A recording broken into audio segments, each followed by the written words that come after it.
We're gonna hit 100K? Are we on 100K? We're probably past. We're probably past 100K subscribers. And what? Under a month?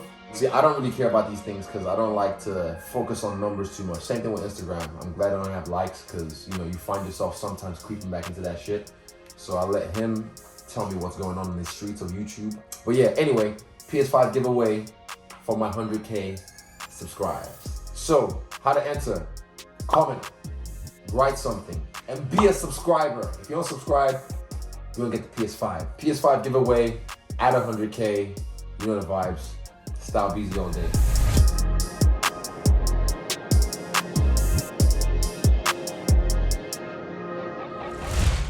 I like the first question. Can you do a story time on your high school days? Basically, how were you in high school and did you always have visions of doing something great with your life, etc.? That's a dope question. All right.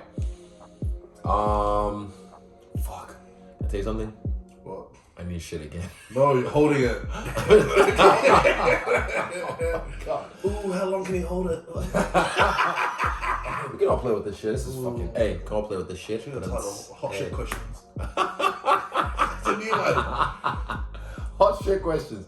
Fuck hot wounds. In high school, I skipped a grade because long story, I did like Form 1 3 times in 3 different countries: Nigeria, Ghana, and then New Zealand. And like when I was doing Form 1 in New Zealand, it was just literally like, I was like, man, these kids are stupid because it was times table and I was finishing first and I knew I wasn't like the smartest book in the fucking shelf because everyone back home was lapping me. So the fact that I was beating these Form 1 kids in New Zealand was like, oh shit. Okay, there was one time, pretty much like I just used to avoid the big areas a lot unless like I made friends with people who I felt like, I guess you would associate with them for protection. So yeah, I would, for me, like a rat, I would run along the outskirts of the school to get to the tuck shop, buy my food, try not to get it fucking stolen off me, or, oh, gives a bite, Chi, just gives a bite. And then like they, eat half your fucking pie and you're like, yeah, thanks. And then I try and scurry back to the library. I spent 3rd and 4th form, a lot of my break times in the library. And that's where I read all the Asterix comics, the Tintin comics. I read a lot of dog books. I read some of the cat books, I guess. Not read. When I say read, the comics I read, definitely. Calvin and Hobbes, boom, Power of Imagination. I read that comic in there as well. It was just my place for getting away from all the bullshit. Yeah, because a lot of these kids were bigger than me, stronger than me, and I was a runt. So I didn't want to get picked on all the time. So yeah, I was always just like not being seen. But I could dance, that's the thing. Talent Quest, 2000 and fuck knows when. It was the auditions at lunchtime, and then like I get on stage for You Want to Be Starting Something by Michael Jackson, and then it's playing, and then people are like, what the fuck's he doing on stage? Then I took my baby to the doctor. I start popping, and then I remember this eruption. The whole school just goes, and it's just like, it's a long song, Want to Be Starting Something. And I danced through the whole thing. And pretty much I won that Talent Quest that weekend, and then I won the next year's Talent Quest because, hey, I was good. Second question, so when did it click in your mind that you knew you could be a fighter, one of the best at that? Do you remember what it was that made you realize your talents? Okay, so fight number 4. This is why, you know, when I fought Anderson Silva, for me, it was a big deal because I watched his UFC 90 fight and that made me look at him and like, fuck, skinny black guy's fucking all these guys up. I'm skinny and black. I'm all right at fighting.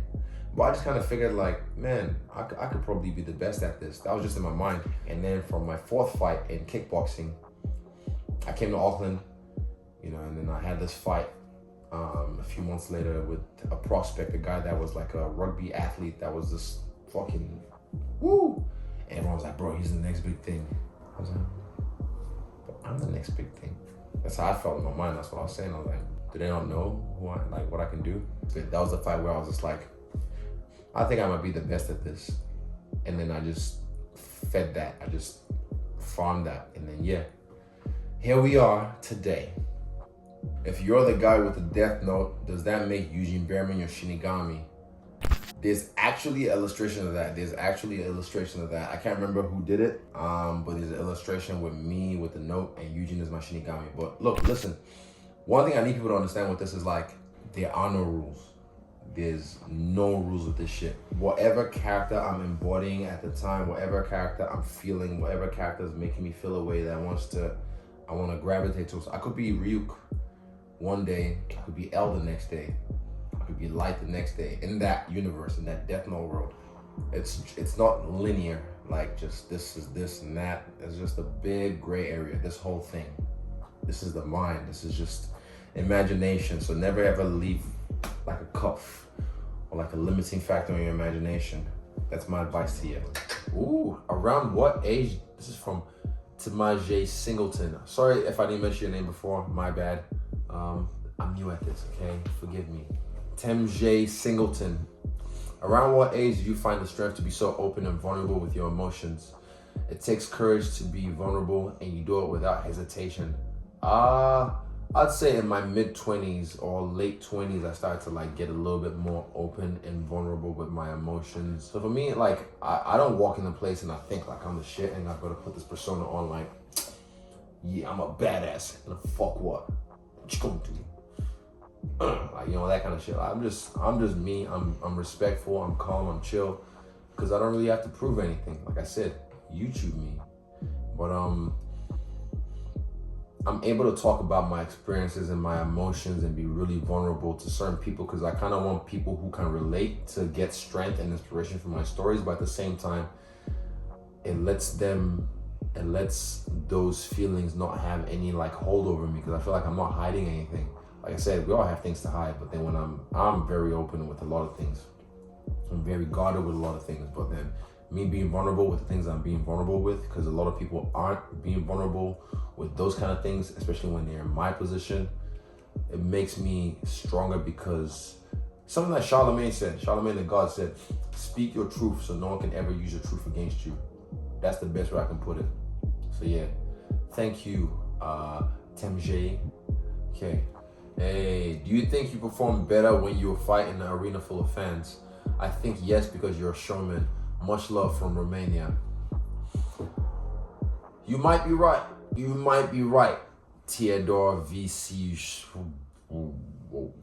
Yeah, can't say your last name, but Theodore V, you might be right because for me, I don't care if the people are booing me or if the people are cheering me, but they're reacting to me. They're drunk, high as fuck, full of their endorphins and all this shit, seeing fights, and they just want blood, and they're still reacting to what I'm making them do. Same thing like you just seen, with Robert Whittaker in Melbourne. The whole arena was booing me and cheering for him. But I felt like I was at home just because I was like, I'm owning the space. But there's something said about just fighting in an empty arena. I really love that as well because it's so intimate. But for my next fight, I do look forward to seeing the fans again, I'll be honest. What's your all-time favorite fight scene from an anime?